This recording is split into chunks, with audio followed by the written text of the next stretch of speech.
हो गया लेकिन इसमें काम खींचा है ना।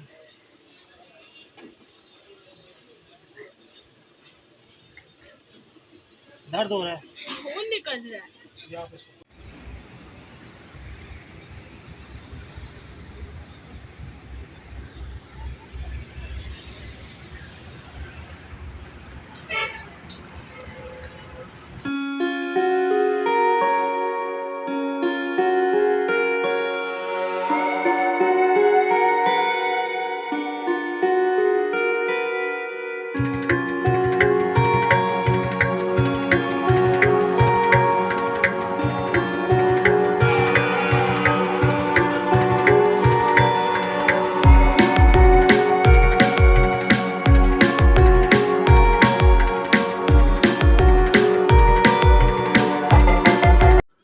अस्सलाम वालेकुम एवरीवन। तो जी कैसे हैं आप सब? उम्मीद करती हूँ कि आप सब ठीक ठाक होंगे। अल्हम्दुलिल्लाह मैं भी बिल्कुल ठीक हूँ। तो आप सबको मेरे चैनल में वेलकम है। तो इस वक्त ना हम सब गर्मी के मज़े ले रहे हैं और भरी दोपहर हो रही है। तो आज ना मैंने सफाई का काम जो है वो मैंने ख़ुद किया और फिर अपनी बेटी को बोला कि आप जो है वो इस वक्त दिन का खाना आप बना लो, क्योंकि मेरी तो ना गर्मी से बुरी हालत हो चुकी थी। तो फिर इस वक्त जो है वो मटर पुलाव बना रही है और माशाल्लाह से ये ना कुकिंग बहुत ही अच्छी करती है। तो चावल वगैरह बनाती है ना, तो इसके साथ सारे लवाजमात बनाती है, जैसे कि रायता हो गया, चटनी होगी, जो कुछ भी हो गया सारा कुछ खुद बनाती है ये। तो फिर अब इस वक्त ना बहुत ही ज़्यादा गर्मी हो गई है। तो कुछ दिनों से ना सही यानी कि ना जिसे कहते हैं रोज़ वाली गर्मी हो रही है। तो ये कैटी जो है वो इस वक्त पता नहीं कहाँ से आ गई थी और बेचारी ना इतनी भूखी लग रही थी और कितनी कमज़ोर सी है ये, क्योंकि हमारा घर जो है वो ऊपर की मंजिल में है। तो इस तरह ना कैट्स वगैरह आती रहती हैं।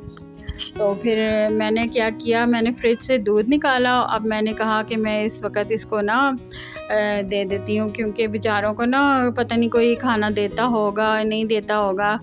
तो ये भी एक सदका जारिया होता है कि आप ना अपने घर में जो जानवर वगैरह हों उनका ख्याल रखें, उनके खाने पीने का। तो वैसे भी कहते हैं कि बिल्ली को ना मारना नहीं चाहिए।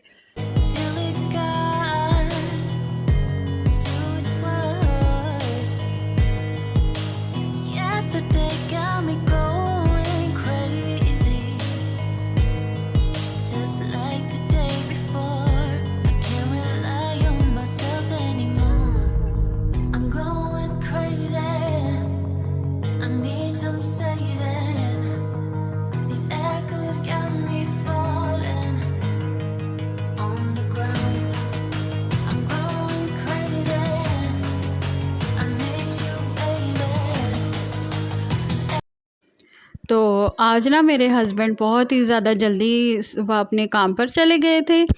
तो मेरे घर में ना अभी मैंने सोचा कि शाम के पकाने के लिए मैं कुछ ले आऊँ बाज़ार से। तो फिर इस वक्त मुझे ख़ुद ही आना पड़ा। तो फिर मैं अपनी बेटी को साथ लेकर आई और कुछ सब्ज़ी वगैरह लेकर गई। तो मैंने सोचा कि मैं शाम से पहले ही साफ़ करके रख दूँ उसे, क्योंकि फिर शाम को ना गैस भी चली जाती है और फिर हमें टाइम से ना खाना भी बनाना होता है। तो फिर ये मत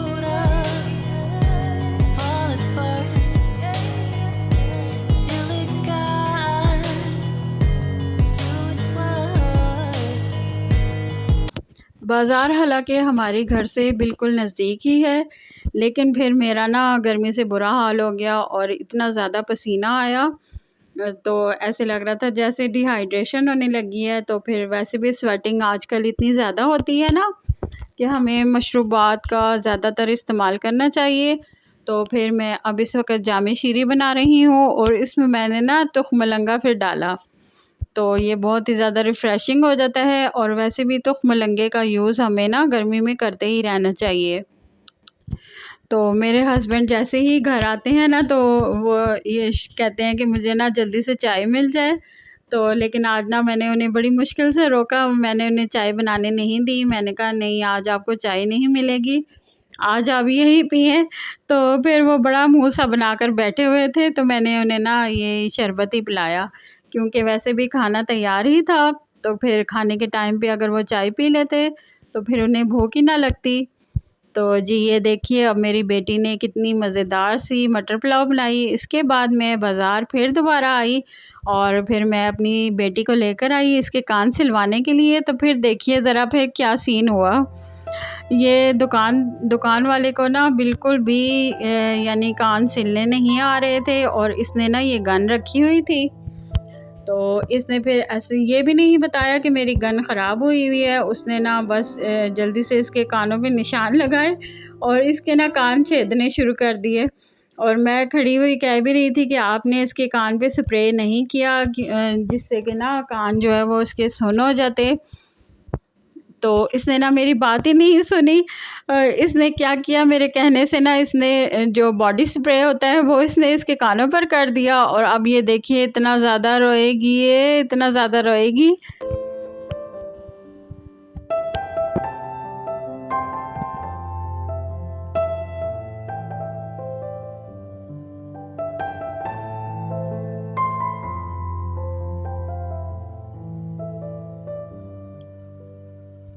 जैसे ही मैंने इसको रोते हुए देखा तो मेरी भी आँखों में आँसू आ गए। और फिर मैंने ना शॉप वाले से ना कहना शुरू कर दिया कि आपने ये क्या कर दिया, मैंने अब आपसे नहीं सिलवाने, क्योंकि वो सुन्न करने वाला तो स्प्रे नहीं था ना। तो उसने तो बॉडी स्प्रे इसको कर दिया। तो फिर मैंने इसको कह दिया कि आप पीछे हो जाएं, अब हमें आपसे नहीं करवाना। और मेरी बेटी रोए जा रही थी और इसके कानों से ना खून भी निकलने लग गया था। तो सुराख तो हो चुका था, लेकिन ना ये फिर बाद में इसकी टॉप्स डाल रहा था। तो मैंने ना खैर इससे नहीं करवाया। मैंने इसको कह दिया कि आप रहने दें, आपसे नहीं हो रहा, तो हम ना किसी और शॉप वाले से करवा लेंगे जिसके पास स्प्रे होगा। तो वो ना मान ही नहीं रहा था। घर आके भी ये इतनी ज़्यादा रोई, इतनी रोई। फिर हमने ना उसको बहलाने के लिए हमने कहा चलें, हमने ग्रॉसरी तो लेनी ही है, तो इसको भी हम ले जाते हैं बहलाने के लिए। तो फिर जनाब आज हम जा रहे हैं अपनी शाही सवारी पर, और बच्चे भी मेरे साथ 2-2 थे, तो हम इतनी मुश्किल से बाइक पर पूरे आए। तो ख़ैर लेकिन ना शाम के टाइम मौसम बड़ा अच्छा हो गया था और फिर हमने मज़ा भी बड़ा किया। तो आप ये देखिए शाम के टाइम ना रौनकें भी बहुत ज़्यादा हो जाती हैं, गर्मी कम होती है ना, तो सारे ही फिर बाहर निकल आते हैं। तो हमने तो वैसे भी अपनी बेटी को बहलाना था ना, वो इतना ज़्यादा रोए जा रही थी और इसका दिल इतना नाज़ुक है। वैसे वैसे भी बेटियों का दिल ना बड़े ही नाज़ुक होते हैं, वो कोई भी दुख तकलीफ़ ना वो बर्दाश्त नहीं कर सकती। तो फिर ये देखिए ये ना एक हाउसिंग सोसाइटी है, इधर ना छोटा सा पार्क बना हुआ था। तो फिर हमने सोचा कि हम इधर ही चले जाएं, साथ ही इसके ना शॉपिंग सेंटर भी था। यानी कि ना शॉपिंग सेंटर क्या मैं बोल रही हूँ, ग्रॉसरी का ना था स्टोर।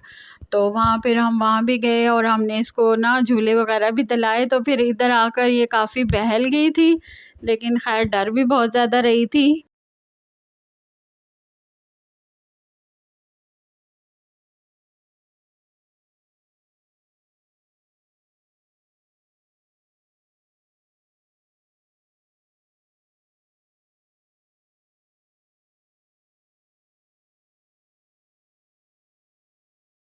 के साथ ही ये मॉल भी है।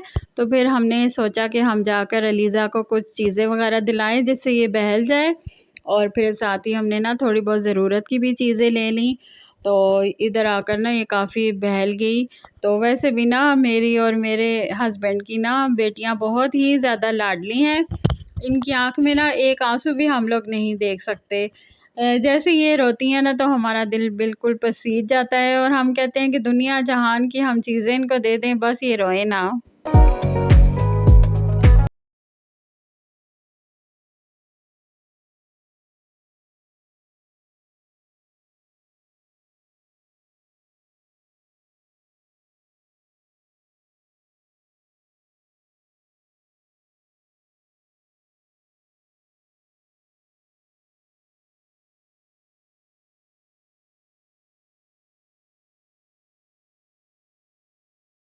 बहुत ही ज़्यादा अंधेरा फ़ील हो रहा होगा क्योंकि रात का टाइम है।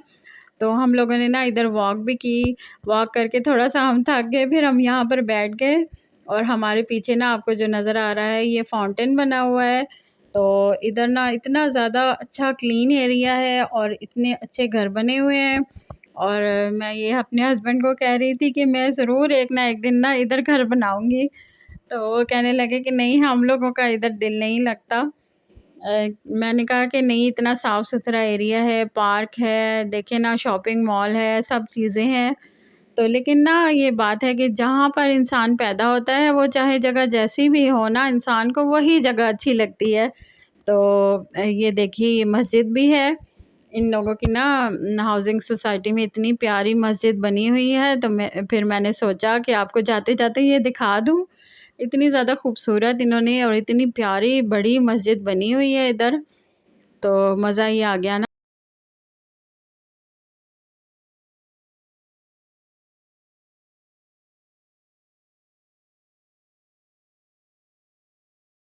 अब मैंने शॉपिंग भी कर ली और मैंने सैर भी कर ली और अपनी बेटी को भी बहला लिया।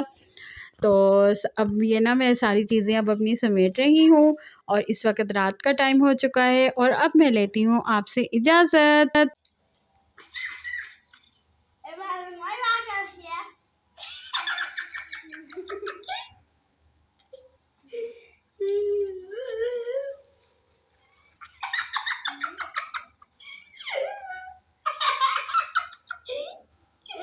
क्या लग रही है? तो जी मिलते हैं आपसे नेक्स्ट व्लॉग में, तब तक के लिए अल्लाह हाफ़िज़। अपना बहुत सा ख्याल रखिए और मुझे अपने दुआ में याद रखिए। Bye bye.